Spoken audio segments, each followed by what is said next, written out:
Here we go, Monday morning. Oh, handsome, innit? I hope everybody had a lovely weekend. It was really good.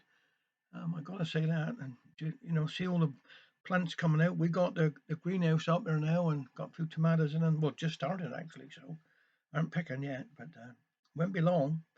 I didn't get weather like this. Then anyhow, look, just say stay safe, enjoy it.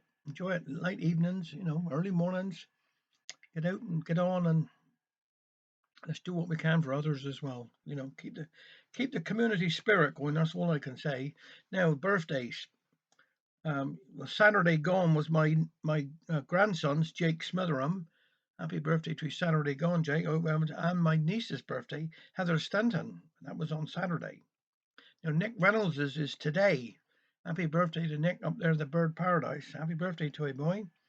Judith O'Reilly is tomorrow. That's Tuesday. And my brother, my oldest brother, Jimmer, everybody call him, but it's Jim to me, my oldest brother in our family, Jim. It's his birthday on Wednesday, and I'm hoping to get down before then and see you. I got a long way to go, more than about 100 yards, but I'll come and see you before then. All right. So anyhow, this one's called "How Father's Goose Was Cooked." This was a Liz Armand one. The table was all laid for dinner. The Christmas pudding steamed gentle away.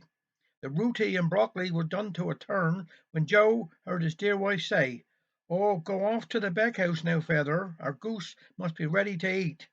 I reckon our Christmas dinner will be the best in all the street." With ceremony that Christmas morning, the goose was placed in the baker's care, with many injunctions to tend it as well as if the crown jewels was there. Resplendent on a nest of taters, as full of stuffing as it could be, Mary's joy in providing this wonderful treat was plain for all to see. So Joe set off in his errand with a clean white cloth all neat, with strict instructions not to galley all day with his friends who he'd seen in the street. But at the door of the Red Lion stood open, from whence issue sounds of good cheer. Thought Joe, I don't suppose Mary would mind if I went and had 1 pint of beer. But 1 pint led to another, and time passed merrily away.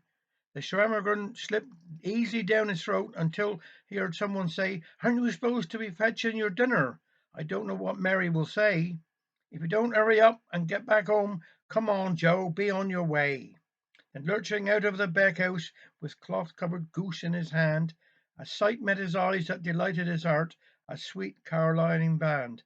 It was a primitive Methodist choir, voices raised in the first Noel, and Joe, who was blessed with a fine tenor voice, decided to join in as well. Now Lizzie, set in long by mother to see if her dad could be found, spied her father drunkenly singing the dinner at rest on the ground. The little maid, quick as lightning, thought of what mother would wish, dashed in unobserved by her father, picked up and ran home with a dish. Now Art the Glad reached its conclusion with a sonorous ringing tone when Joseph bent down for his dinner, but found that the bird had flown. With a shock, he was instantly sober. His eyes near popped out of his head. He thought of his wife and family, waiting at home, unfed.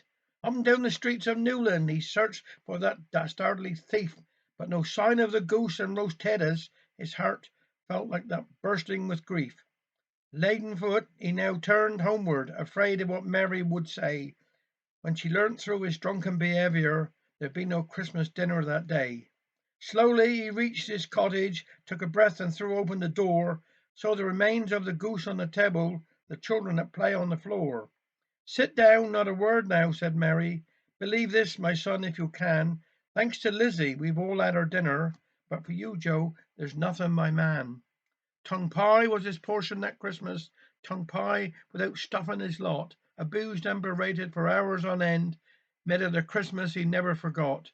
Ever after, judiciously sober, his way to the bakehouse he'd make. The path straight and narrow he'd carefully walk, his feet no detour would take. But if he ever passed the Red Lion and let his thoughts play fast and loose, his diligent escort would give him a poke and say, "Don't forget, Da, when you lost the goose." Have a nice day.